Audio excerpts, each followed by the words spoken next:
In case you need a refresher, I'd like to recap what you may have missed in the first hour of Friday the 13th Part 8, Jason Takes Manhattan. Saying goodbye. What the hell? These Jason movies got fucking ridiculous! Let's talk a little bit about the backstory of this major misleading letdown of a motion picture.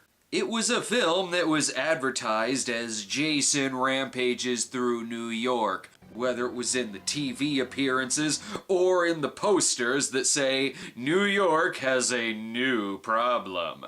Yeah, the cruise ship had a bigger body count. Using the tagline, just another Friday, would have been a much better choice. But the movie's extreme low budget and further budget cuts prevented a lot of what the filmmakers wanted to do with it. So, over an hour of the movie was set on the cruise ship, and scenes from the script, which featured the Brooklyn Bridge, the Empire State Building, and Madison Square Garden, were cut out. Pretty much anything that you would picture in your head for a movie called Jason Takes Manhattan is not anywhere close to being featured in the film. But I'm sure the film's trailer at least pointed out that this is primarily a boat film with very little of New York. Nope, it doesn't. The entirety of the trailer is Jason staring at New York City, and then this shit happens.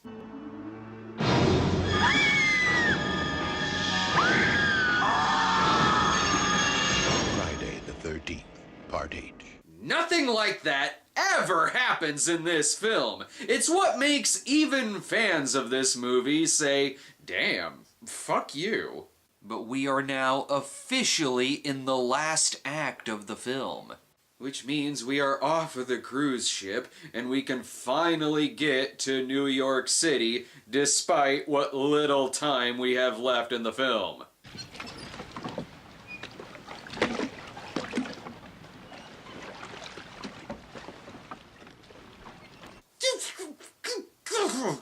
No, please, at this point, movie, you've earned a break. While they're hanging out in purgatory from St. Elsewhere, we can at least count on Charles to still be a dick. I hope you can find shore soon, Captain. We all don't want to drown out here. When you're done playing with your Game Boy, Sean, I would like to use it as bait to catch me a smallmouth bass. You can tell they've been stranded out at sea for hours because they all look fine. Okay, any minute now, they are actually going to make it to New York City. It eventually has to happen! Oh my god, movie! Wake up, you padded piece of shit! Yo, wake up. Oh, shit. Check it out! Damn, we're in New York! You did it, man, you did it! We are in New York! New York City! Wow, they're looking at second unit footage while they're sitting in a stage pool. That's right, even though the characters have finally made it, I'm still gonna complain. That's because, again, due to the small budget, even when they're in New York, they still didn't have the budget to film there, except for 5% of the scenes, so most of it is shot in Vancouver. Poor Jason, that's a lot of underwater walking. Why didn't he just take them out when they were napping? Let the rampaging begin! There will be no rampaging.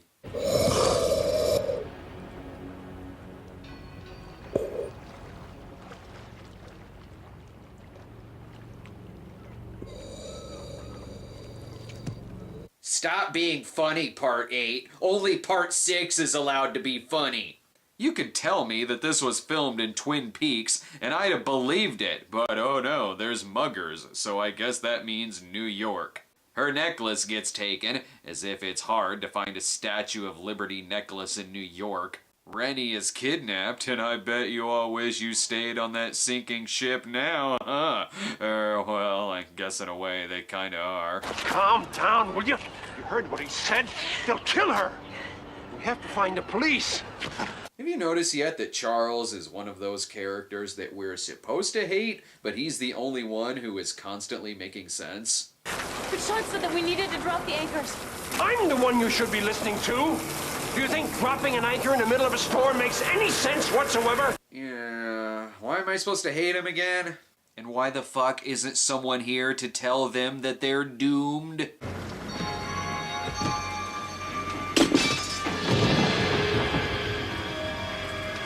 Oh, right. Anyway, I'm pretty sure that one of the muggers went on to become a fly girl. The good news is that she won't die because she's the final girl, but the bad news is that she's now addicted to heroin. Though for a moment, Jason becomes the hero when he actually saves her from being raped. He only kills both parties when it's consensual.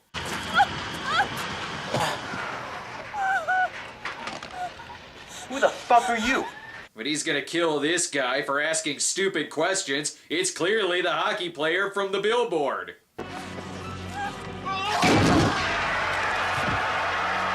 You know that guy could be fine. You better double tap him, Jason. With this city being so big, I doubt Jason will find any of them. Huh. I guess New York is pretty small if you never leave the same block. I gotta hand it to Julius though. Despite what we all know is gonna happen here, he is one character in a Friday the 13th movie who says, "Fuck it, I know I'm going out, so I'm gonna go out swinging." And once about a minute's worth of punching the shit out of Jason goes by, this happens.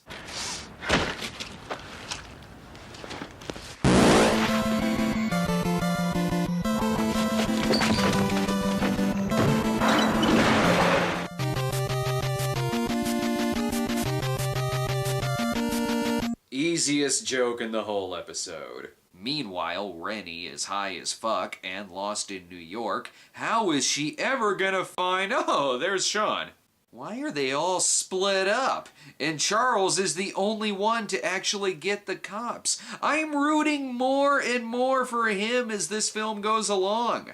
Unfortunately, the cop sticks around about as long as Julius's severed head does. Why couldn't there have been a scene of Jason dumpster diving for the head? But at least now they have a getaway car.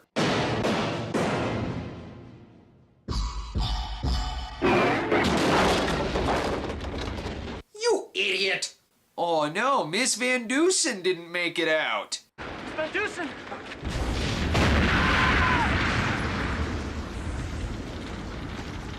Well, that's nice. Jason victims, 17. Rennie victims, 1. I suppose we have time for a flashback, though. Not like there's a killer chasing them. Let's find out the origin of Rennie's fear of water. It has to do with Charles opting for tough love in teaching Rennie how to swim. And at this point in the timeline, shouldn't Jason still be chained down there from the ending of part 6? I guess this is the worst thing anyone in Crystal Lake has ever done. Okay, so that was a bit dickish on Charles' part, but that's how we taught people to swim in my day. You pushed me into the lake.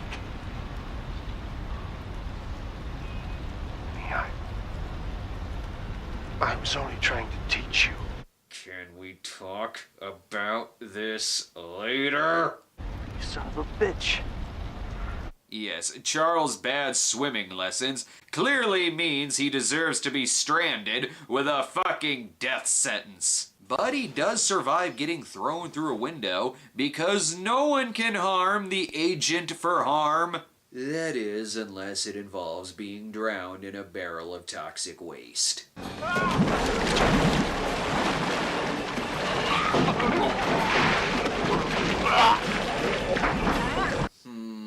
Peter Mark Richmond as the Joker. I like it. And what's with the weird poetic justice in nearly all of these death scenes? The bad swimming teacher drowns, the rocker is killed with a guitar, the boxer gets his head knocked off, the cokehead is killed with a piece of mirror, a deleted scene even shows this guy as a high diving champion.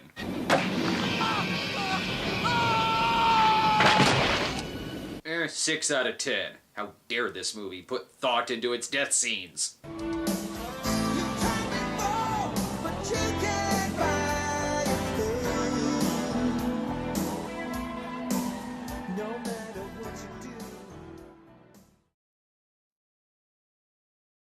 Again, guys, deranged killer chasing you. I was at school and they told me, Rennie, your parents died in a car accident.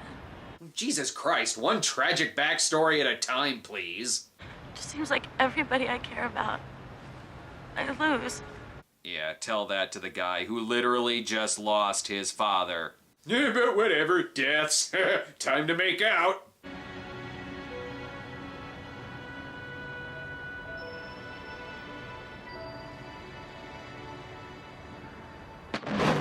Cut that shit out!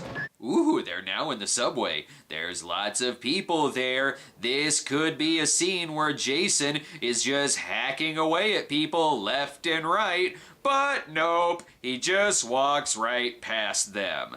He takes more anger out on the door than the people in the subway. In fact, he's no more of a dick than you'd usually see at this time of night. And that includes Rennie and Sean.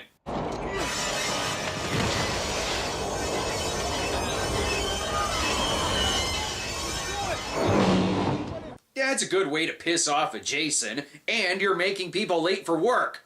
See, even the subway car would rather be watching part 6. Maybe now we can see him fight the Cloverfield parasites.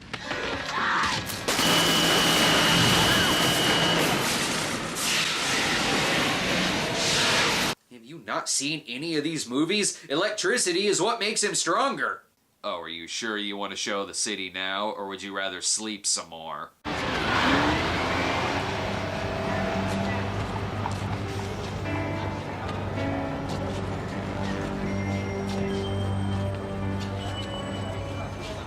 Too little, too late. You owe me a Diet Coke. Well, now they clarify that Jason taking Manhattan simply means he just kinda stands there and looks around a bit.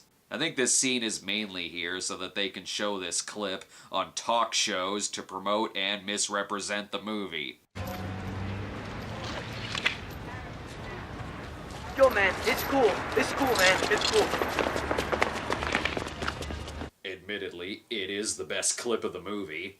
And if all of these locations and characters look familiar, it's because the opening credit sequence already showed you every single one of the locations they use for the New York scenes. But what it doesn't show you is that the cook in the diner is played by Ken Kersinger, who would later go on to play Jason in Freddy vs. Jason. That's right, we got Jason vs. Jason.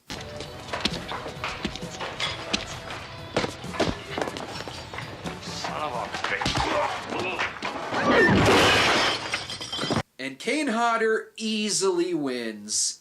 So they couldn't afford Madison Square Garden, but at least they got to film in the location for every Italian post-apocalyptic movie ever. Although I think those movies may be a little more realistic. Cue the city employee. Can you help us get out of here? Sure can, but we don't got a minute to spare. What do you mean? Toxic waste, son. The sewer floods out with this stuff every night at midnight. What? The sewer floods every... What? Why so specific? Whatever. But what he forgot to tell them is that every night at 11:45, slasher movie villains cave your skull in. Everyone knows this. Rennie soon remembers that Jason can be distracted like a cat who will instantly murder you afterwards. Thankfully, around every corner is a hot barrel of toxic waste. But if the sewer floods every night, why the fuck do they need to... Again, whatever. Just throw it in Jason's face.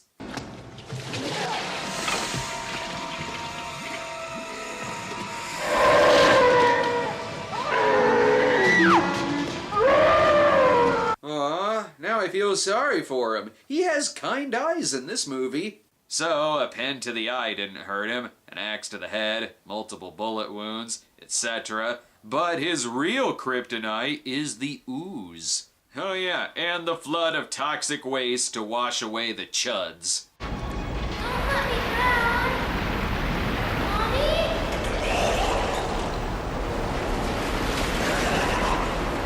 Ew! They all float down here, Jason, my boy. Since he's the god of electricity, the sky goes nuts, and originally they wanted Jason to dissolve in the toxic waste, but thought that that might write them into a corner for future installments. So, what did they use as their conclusion?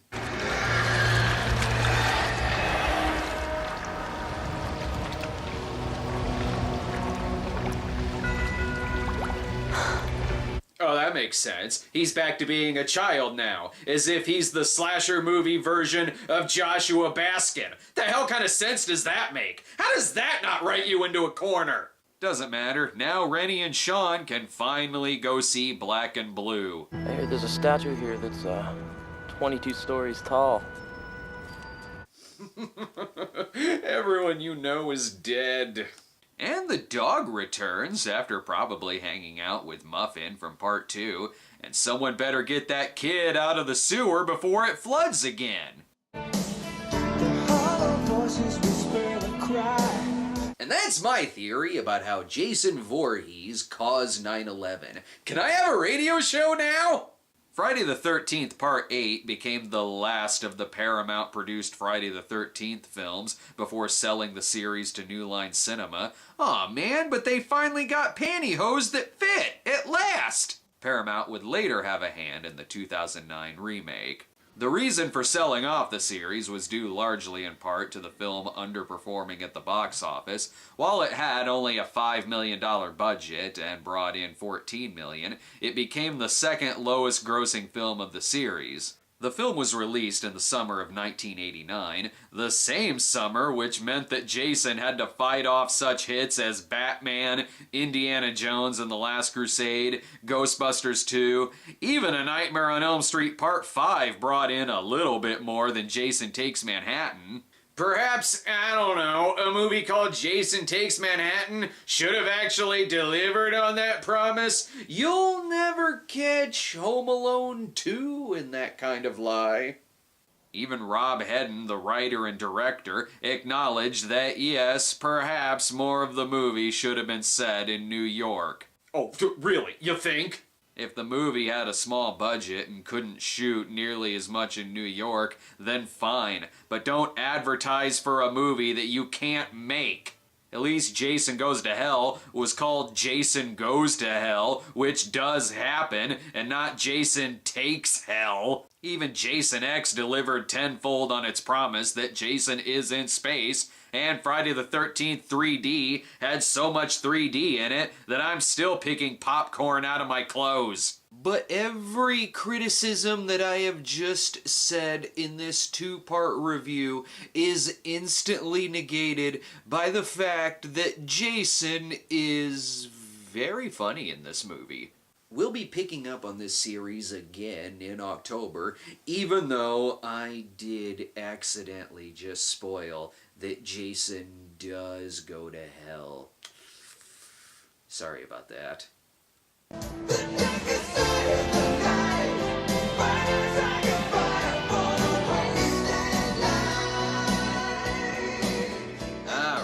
Want to see more Cinema Snob episodes? Do you like movie reviews from people in cars? How about animated cat detectives? Be sure to subscribe to our YouTube channel at youtube.com/stonedgremlinproductions. Follow us on Twitter at The Cinema Snob, or check out our homepage at thecinemasnob.com. And you guessed correctly, I am a little drunk.